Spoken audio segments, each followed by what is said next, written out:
Diriwayatkan oleh Imam Ahmad bin Hanbal dalam musnadnya bahwa ada seorang laki-laki yang bernama Nuaiman. Ini Nuaiman di kehidupan Rasulullah SAW ada orang yang seperti itu gitu. Orang yang sering minum minuman keras.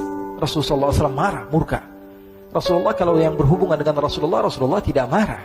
Tapi kalau sudah berhubungan dengan agama, Rasulullah SAW adalah orang yang paling marah, orang yang paling istiqamah dalam kebenaran. Maka Rasulullah panggil Nuaiman, apa yang kau lakukan? Dia katakan, aku minum minuman keras ya Rasulullah. Rasulullah cambuk dia. Kemudian dia bertobat kepada Allah. Kemudian ketahuan lagi minum. Kemudian dicambuk lagi oleh Rasulullah SAW. Sehingga sebagian sahabat memukul dia dengan pukulan yang banyak. Sehingga apa yang berlaku? Sebagian sahabat mengatakan, la'natullahi ala Nuaiman. Semoga Allah melaknat Nuaiman. Dia mempermainkan Rasulullah. Dia bilang sudah mau taubat tapi minum lagi.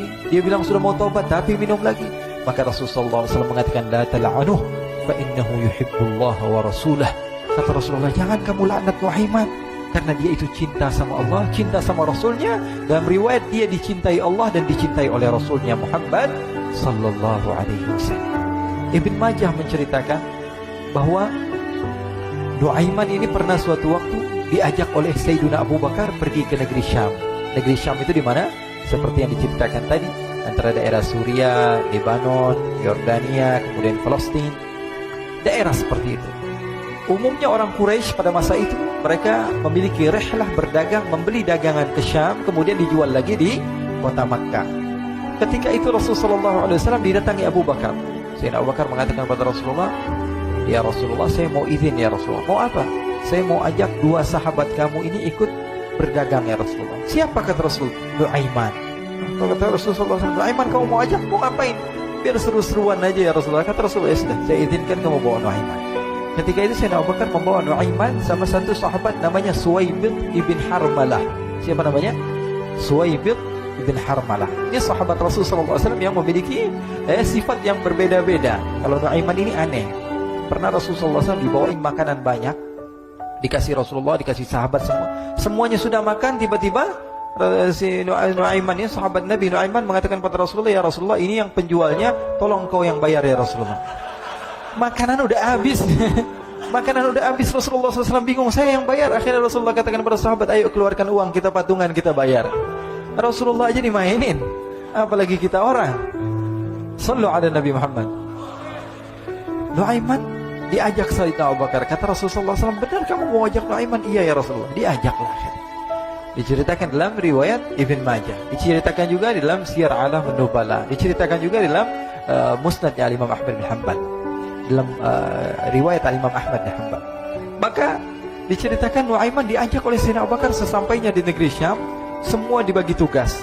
Fulan bin Fulan kerjaannya ini, Fulan bin Fulan kerjaannya ini, semua memiliki kerjaan. Nuaiman tanya, wahai Abu Bakar, kerjaannya saya apa wahai Abu Bakar? Kata Sayyidina Abu Bakar, kamu mau ngapain terserah kamu wahai Nuaiman. Yang penting kamu ikut saya kan. Kemudian satu di antara mereka namanya Suwaibid ibn Harmalah ditanya oleh Sayyidina Abu Bakar, wahai Suwaibid, kamu mau kerjaan apa? Kata Suwaibid, terserah kamu wahai Abu Bakar. Kata Sayyidina Abu Bakar, kamu menjaga makanan, karena saya tahu kamu ini adalah orang yang senantiasa menjaga amanah. Suwaibid ini kalau disuruh maju dia maju, disuruh mundur dia mundur, disuruh ke kanan dia ke kanan, disuruh ke kiri dia ke kiri. Orang yang ikut aja. Kalau Nuaiman beda, disuruh maju dia ke belakang, kasih sen kanan ke kiri belok. Nuaiman itu orang yang berbeda. Maka Suwaibid mendapatkan tugas, semua mendapatkan tugas kecuali Nuaiman. Sehingga ikhwani, apa yang berlaku, apa yang terjadi? Sayyidina Abu Bakar pergi sibuk dengan kesibukannya, sehingga datanglah waktu siang. Nuaiman sudah lapar. Nuaiman cari makanan. Dia nggak punya uang, diajak Sayyidina Abu Bakar tapi tidak diberikan uang. Sehingga dia cari-cari makanan. Dia tahu Suwaibid yang jaga makanan. Dikatakan, wahai Suwaibid, saya mau makan, berikan kepada saya satu roti saja. Yang terpenting apa? Saya makan sekarang, saya sudah lapar. Kata Suwaibid, ya Allah Nuaiman, kita tunggu Abu Bakar saja sehingga dia datang, karena ini amanat. Amanat dari Abu Bakar, saya tidak boleh berikan kepada siapapun kecuali atas izin Abu Bakar. Kata Nuaiman, kasih saya makanan, kalau tidak saya bikin masalah sama kamu. Merah wajahnya Suwaibid, karena dia tahu, jangankan saya, Rasulullah aja dimainin. Bingung, apa yang harus saya lakukan? Akhirnya Nuaiman bilang, gampangannya aja, kata Nuaiman, kamu kasih saya makanan, atau kalau tidak saya bikin masalah sama kamu. Bingung Suhaib pikir panjang. Setelah itu dia katakan, ya sudah Nuaiman, saya tetap mau jaga amanah Abu Bakar, karena saya takut ini adalah perintahnya Allah, perintahnya Rasulullah SAW, dan perintah daripada Abu Bakar, sahabatnya Nabi. Kata Nuaiman, kalau memang begitu kamu maunya, ya sudah, berarti kamu ngajakin berantem sama saya. Nuaiman pergi ke pasar. Dia cari-cari tempat penjualan hamba sahaya. Dia lihat-lihat beberapa hamba sahaya. Ini berapa harganya? Ini katanya 10 qalanis. Ini berapa? Ini harganya, hitungan orang zaman dahulu. Kita sih hitung seperti dirham, berapa ratus dirham gitu. 200 dirham. Yang ini berapa? 300 dirham. Yang ini berapa harga hamba sahaya? 300 dirham. Harganya antara 300, 200 sampai 100. Kemudian Nuaiman mengatakan kepada penjual hamba sahaya tersebut, saya punya juga hamba sahaya, tapi saya jual cuma 20 dirham saja, murah. Katanya, apa benar ada hamba saya harganya segitu? Iya, karena dia punya aib, ada kekurangan. Apa?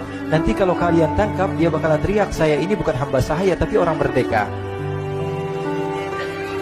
Akhirnya semua orang berkumpul mau beli. Ini Nuaiman sama Nuaiman diajak ke Suhaib bin Harmalah tadi. Kata Nuaiman, itu ada orang yang berdiri sedang menjaga makanan, itu hamba sahaya saya, tangkap saja. Oh baik. Diberikan uang 20 dirham, dimasukkan oleh Nuaiman ke kantongnya, kemudian Suhaib ditangkap. Ketika ditangkap, Suhaib teriak, saya bukan hamba saya orang merdeka. Maka orang-orang tersebut mengatakan, saya sudah tahu kekurangan kamu. Ini memang kekurangan kamu, memang kamu, tapi saya tidak perlu dengan bacot kamu, yang penting kerjanya kamu gitu. Ya kan hamba saya untuk apa? Untuk kerja. Mau dia ngomong apa, mau ngomel, terserah, yang penting dia mau kerja. Akhirnya ditangkaplah Suhaib dan dijual di pasar. Nuaiman punya uang banyak ini. Dia beli makanan, dia beli minuman, dia beli hadiah buat Rasulullah. Dia beli macam-macam di negeri Syam ini. Waktu itu adalah superpower, adidaya Romawi. Pada masa itu semua barang mahal, tapi Nuaiman banyak uangnya. Dia belanja ini, belanja itu, sehingga Sayyidina Abu Bakar pun pulang. Ketika Sayyidina Abu Bakar pulang, Sayyidina Abu Bakar cari, mana ini Suhaib? Kita semua sudah lapar. Kata Nuaiman dengan mudahnya dia mengatakan, sudah saya jual wahai Abu Bakar. Maka Sayyidina Abu Bakar bertanya, apa yang kau lakukan wahai Nuaiman? Diceritakan oleh Nuaiman dengan jujur. Nuaiman ini orangnya apa adanya, tapi nyusahin. Saya jual. Akhirnya dibawa oleh Nuaiman, Sayyidina Abu Bakar pergi ke mana?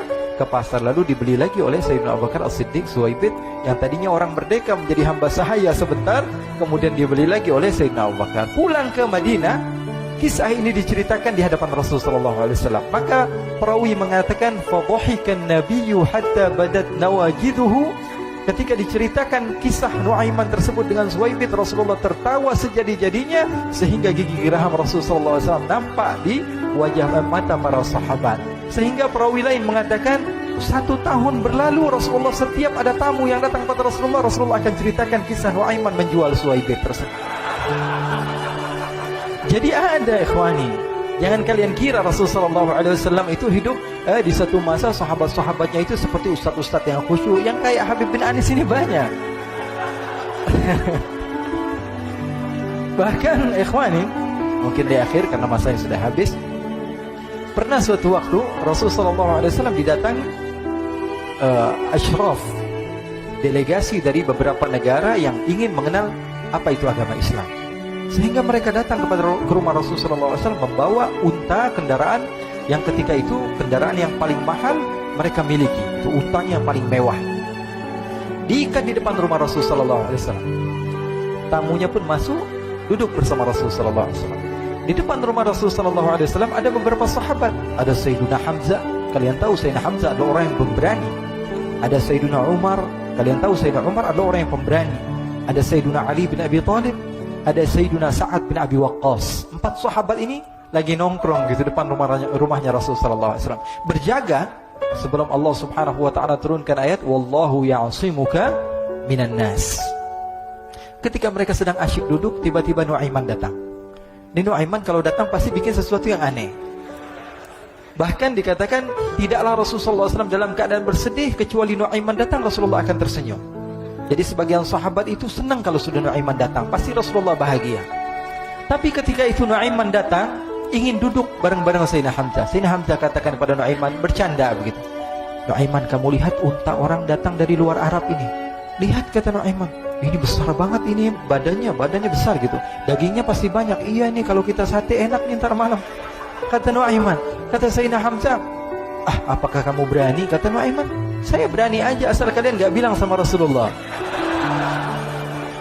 Kata Sayyidina Hamzah, benar wahai Nuaiman, benar kan? Akhirnya Sayyidina Hamzah lupa masalah itu, cuma bercanda-bercanda saja. Sayyidina Hamzah lagi asik sama Sayyidina Umar, Sayyidina Ali. Tiba-tiba apa? Ternyata ketika dia melihat unta tersebut sudah pisah antara kepala sama badannya. Nuaiman mengatakan, wahai Hamzah, ini unta saya sudah potong, saya mau pergi sebentar. Kalau Rasulullah cari saya, tolong jangan beritahu di mana saya. Nanti kalau keadaan sudah aman, mari kita nyate bareng-barengan. Jadi ada yang seperti itu di zaman Rasulullah SAW. Maka dia pun berlari dan berlari mencari satu tempat supaya Rasulullah SAW dia selamat daripada Rasulullah SAW. Sehingga Sayyidina Hamzah bingung, ini kalau Rasulullah keluar gimana? Ada Hamzah Asadullah, ada Ali bin Abi Thalib, ada Umar, gak bisa jaga kendaraannya, tamunya Rasulullah Sallallahu Alaihi Wasallam. Akhirnya benar apa yang terjadi, ikhwani. Rasulullah Sallallahu Alaihi Wasallam tamunya mau pulang. Ketika dia buka pintu tamu melihat apa? Untanya sudah begitu. Mereka teriak, wa naqatah, unta kami wahai Muhammad. Baru mau kenal Islam, unta kami, kendaraan kami sudah dibuang. Rasulullah SAW lihat Sayyidina Hamzah, lihat Sayyidina Ali. Mereka gak bisa ngomong, mereka hanya bilang apa? Nuaiman ya Rasulullah. Rasulullah perintahkan Sayyidina Umar, wahai Umar, sekarang kamu ambil uang, kemudian kamu gantikan, kemudian kamu berikan 2 kali lipat daripada harta unta ini, sehingga apa?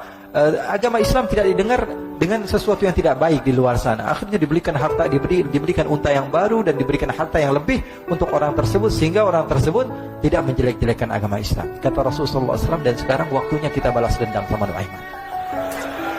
Nuaiman ternyata berlari tempat yang jauh sampai hampir keluar dari kota Madinah. Dia dapatkan seorang sahabat Nabi yang hadir juga dalam peperangan Badar, namanya Al-Miqdad bin Al-Aswad. Siapa namanya? Al-Miqdad bin Al-Aswad ketika itu sedang menggali sumur. Ketika sedang menggali sumur, Nuaiman datang. Nuaiman katakan kepada Miqdad, wahai Miqdad, wahai sahabat Rasul, kamu orang yang hadir dalam peperangan Badar, kamu adalah orang yang hebat. Dipuji-puji sama Nuaiman. Ada maunya ini. Akhirnya dia bilang, wahai Miqdad, tolong saya. Kenapa wahai Nuaiman? Kamu ini kekasihnya Rasulullah, orang yang disayang sama Rasulullah. Kenapa? Saya ini sedang dikejar-kejar orang jahat. Tolong selamatkan saya. Saya pengen masuk ke dalam sumur, boleh atau tidak? Kata Miqdad, siapa yang mengejar kamu? Pokoknya saya dikejar sama orang-orang. Kamu mau atau tidak selamatkan saya? Ya sudah, selagi kamu itu adalah sahabat Nabi, silahkan kamu masuk. Masuk akhirnya Nuaiman ke dalam sumur tersebut. Lalu Nuaiman mengatakan, wahai Miqdad, dia keluar lagi. Nanti kalau ada yang cari saya, tolong jangan beritahu saya di dalam sumur ya. Kata Miqdad, baiklah. Kata Nuaiman, siapapun yang bertanya tentang saya, kamu tidak akan kasih tahu. Iya, kata, walaupun Rasulullah yang tanya saya. Katanya, enggak mungkin Rasulullah datang ke tempat sejauh ini. Iya, walaupun Rasulullah. Akhirnya masuk Nuaiman. Setelah beberapa menit Rasulullah dan rombongan benar datang. Miqdad bingung ini. Ini kenapa Rasulullah datang ke RW kami ini? Ada apa ini Rasulullah sampai sejauh ini? Ditanya, ya Rasulullah, ada apa ya Rasulullah? Kata Rasulullah, saya cari Nuaiman. Di mana Nuaiman? Inna lillahi, kata Miqdad. Enggak dijawab ini Rasulullah. Kalau dijawab saya ingkar janji. Akhirnya apa dia katakan? Wahai Rasulullah, mata saya tidak memandang kepada Nuaiman, tapi tangannya nunjuk ke dalam sumur. Sahabat. Apa dia bilang? Mata saya tidak melihat kepada Nuaiman, tapi tangannya nunjuk ke sumur. Akhirnya dibuka sama Rasulullah, Nuaiman muncul. Kata Rasulullah, Nuaiman, kamu bikin malu saya, wahai Nuaiman. Ya Rasulullah, yang bersalah bukan saya, tapi orang yang mencari saya bersama kamu, ya Rasulullah. Akhirnya Rasulullah nengok siapa, ternyata Nuaiman sudah lari kabur. Sallu ala Nabi Muhammad. Kisah-kisah seperti ini sebenarnya banyak sekali, ya. Ini menunjukkan kepada kita bahwa kehidupan Rasulullah itu begitu indah. Rasulullah SAW, kalau kamu mau menjadi orang yang baik, contoh Rasulullah.